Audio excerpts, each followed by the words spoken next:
orelhas de abano ou tecnicamente conhecidas como orelhas proeminentes. Nesse vídeo eu vou te explicar o que é, quando é considerado um diagnóstico de orelha de abano, quais são as opções de tratamento e quando devem ser feitas cada uma das abordagens que temos hoje para tratar esses casos. Eu sou Larissa Vilela, eu sou médica, eu sou otorrinolaringologista e eu vou pedir para você já curtir esse vídeo, caso você goste desse tipo de conteúdo, para que você se inscreva no nosso canal. E você acha que tem orelha de abano? Se você acha, você chegou aí ao médico para confirmar esse diagnóstico? E se você foi ao médico, você fez algum tratamento? Fez cirurgia? Fez algum procedimento para correção? Coloque aqui pra gente nos comentários.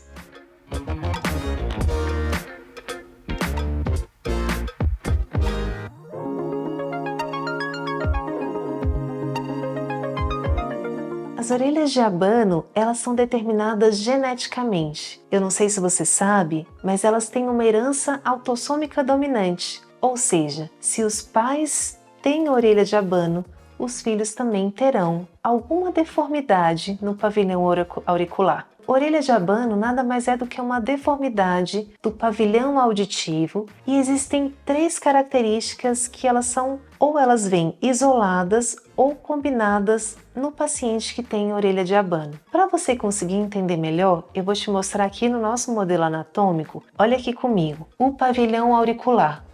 Como que é um pavilhão auricular normal e quais são as estruturas importantes e o que está alterado nos casos de orelha de abano.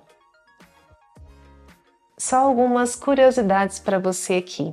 Existem tamanhos que eles são médios de uma orelha de um adulto. Então, a gente sabe que a orelha de um adulto ela tem um comprimento nos homens de 6,5 centímetros, então essa distância aqui da parte mais superior até a parte mais de baixo de uma orelha de um homem adulto, ela deve ter um comprimento médio de 65 milímetros, né? 6,5 centímetros. Nas mulheres, esse comprimento é de 5,5 centímetros. Então, as orelhas femininas, elas são cerca de 1 centímetro menores do que as orelhas dos homens, o pavilhão auricular. E elas têm uma largura, que é essa distância, de cerca de 3,5 centímetros. Além disso, continuando falando um pouquinho de tamanho, né, das estruturas do pavilhão, o lóbulo auricular, que é essa região aqui mais de baixo da orelha, ele geralmente, em média, tem um comprimento de 18 milímetros, né, 1,8 centímetros, que seria essa distância aqui, e uma largura de 1,4 centímetros, que seria essa distância aqui. Então, normalmente o lóbulo ele tem um comprimento maior do que a largura. E o nosso pavilhão auricular, que é essa parte aqui que a gente chama de orelha, né, popularmente, que é a orelha externa, ele tem várias sinuosidades, reentrâncias, então ele é todo cheio de algumas elevações e depressões. E aqui eu vou te falar 2 que são super importantes e que podem vir alteradas no paciente com orelha de abano, que seria a concha auricular, que é essa região daqui, ó, da pontinha da minha caneta, e essa região da antihélice, que é essa voltinha daqui, ó. Então, o paciente que tem orelha de abano, ele tem um maior ângulo, eu até vou virar aqui o meu modelinho, um maior ângulo entre a orelha e a cabeça. Então, essa distância aqui, ela fica maior. E com isso, a orelha ela fica projetada para frente, como se fosse assim, ó. Aqui, eu fazendo, ela fica mais projetada, ela é mais aberta. E isso é causado por uma má formação aqui da antihélice. O paciente não tem essa voltinha bem feita. Muitas vezes essa parte aqui ela é mais plana no paciente com orelha de abano. Também ele muitas vezes tem um excesso de concha, um excesso de cartilagem aqui nessa região específica da orelha. E também muitas vezes ele tem uma proeminência do lóbulo. Esse lóbulo da orelha ele vem mais para frente, ele é mais proeminente. Essas 3 alterações são características do paciente com orelha de abano. Uma má formação da antihélice, um excesso de concha e muitas vezes uma proeminência do lóbulo da orelha. Essas alterações elas podem vir todas as 3 juntas ou elas podem vir isoladas. Por exemplo, existe paciente que só tem excesso de concha, mas tem uma antihélice muito bem formada, uma voltinha ali perfeita. Ou existe paciente que só tem a antihélice mal formada e tem concha em um tamanho normal e o lóbulo perfeito.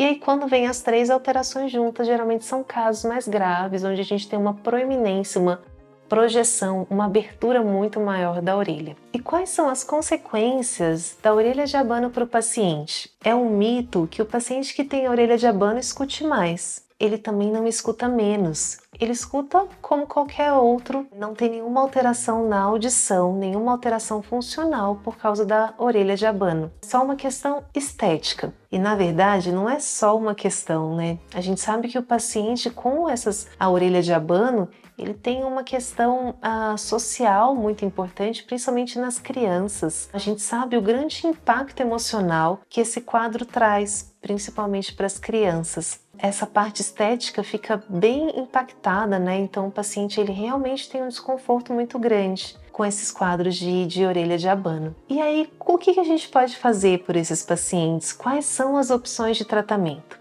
A gente vai separar aqui em 2 grupos: crianças recém-nascidas e crianças maiores ou os adultos.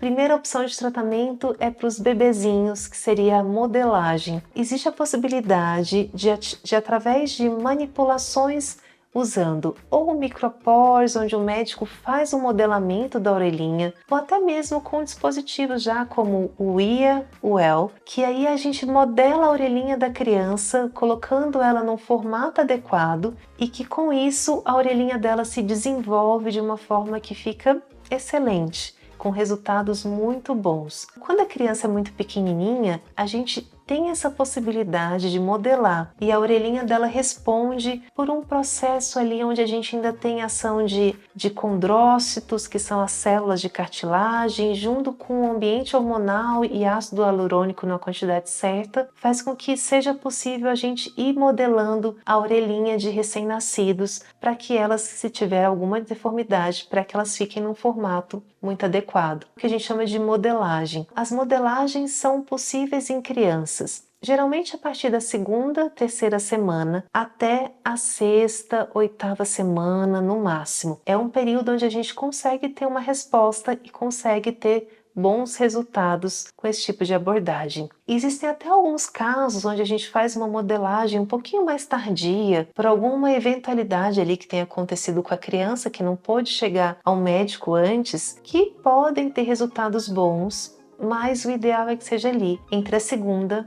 e a 6ª semana. Esse processo ele leva em média 10 semanas para se completar e os resultados são muito interessantes. A gente não faz antes de 2 semanas porque nesse período ali inicial das primeiras 2 semanas, muitas vezes pequenas alterações na orelhinha já vão se ajustando naturalmente. Muitas vezes alterações por posição na barriga da mãe, onde a criança ficava, por exemplo, com um bracinho em cima da orelhinha e aí uma orelhinha nasceu um pouquinho diferente da outra. Muitas vezes essas alterações menores se corrigem sozinhas até as 2 primeiras semanas. Por isso que a gente não tem o hábito de intervir antes. Só a partir de 2 semanas, com o que ficou ali de deformidade, com o que ficou de alteração, é que o médico atua através das modelagens, usando micropores, usando esses dispositivos como o IA, o EL, e aí a gente consegue ótimos resultados. Em crianças maiores, então, a partir do 2º mês, a gente não tem possibilidade de fazer mais a modelagem, teoricamente, e aí a gente vai poder fazer cirurgia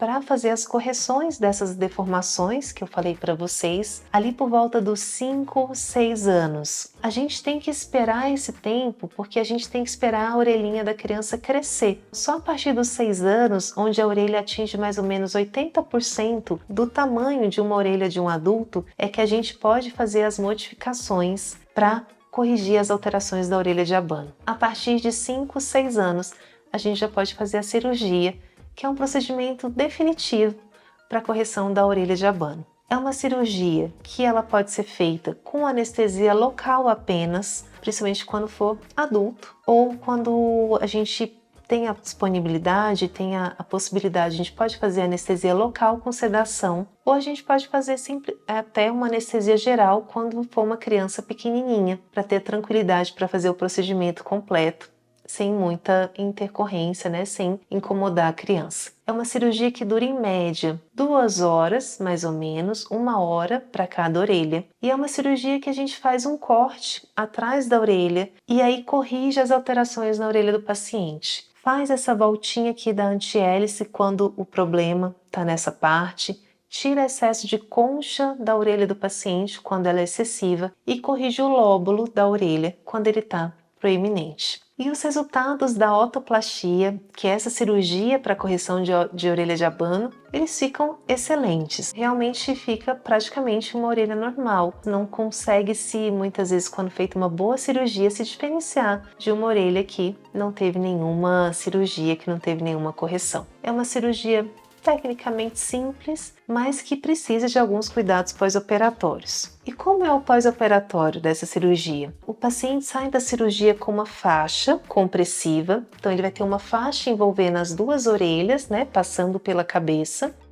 E essa faixa compressiva a gente deixa por 1 dia, 24 horas. No dia seguinte da cirurgia a gente tira essa faixa compressiva e aí tira também um pontinho que a gente deixa aqui com uma gaze para estabilizar bem a concha do paciente, que a gente chama de um ponto captonado. Tira-se esse ponto 24, 48 horas em média. E depois a gente orienta o paciente a usar uma faixa, né, cobrindo a orelha, como se fosse faixa de tenista ou faixa de bailarina, apenas na hora de dormir. Depois do primeiro dia, onde tira o enfaixamento, durante o dia o paciente não precisa ficar de faixa, ele coloca apenas para dormir por 15 dias. Essa orientação é só para não ter nenhum trauma ali na hora de dormir. Muitas vezes o paciente, né, não percebe, aí pode bater, mexer e aí arrebentar algum pontinho lá da cirurgia. Porque ficam alguns pontos atrás da orelha, segurando o ponto de sutura, né, o local de sutura, e esses pontos ou a gente tira em 2 semanas, ou se forem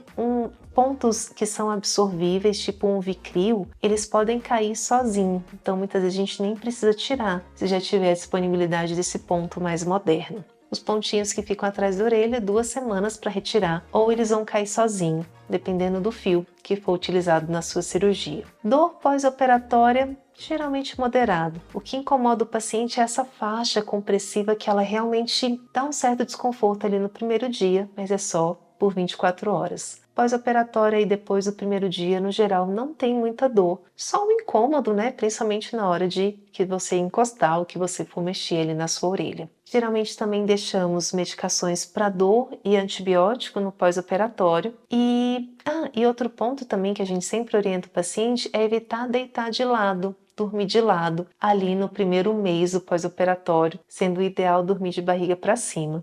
Lógico que dentro do possível, né? Estando com a faixinha à noite nas primeiras 2 semanas já é uma boa proteção. E outra dúvida que é frequente também. Doutor, eu posso ter uma orelha de abano só de um lado ou sempre é dos 2 lados? Algumas vezes sim, algumas vezes a gente pode ter uma deformidade só em uma das orelhas e a outra orelha ser, né, de uma forma adequada. Mas, no geral, as alterações de orelha de abano elas vêm bilateral. Mas isso não significa que as 2 orelhas são idênticas, mesmo nos casos bilaterais. Muitas vezes elas têm alterações diferentes e a gente precisa fazer cirurgias diferentes quando a gente vai ver cada um dos lados do paciente. Bom, então era isso que eu queria trazer sobre a orelha de abano. Se você gostou, eu vou pedir para que você curta, para que você compartilhe. Se ainda ficou alguma dúvida, deixe nos comentários e se inscreva no nosso canal.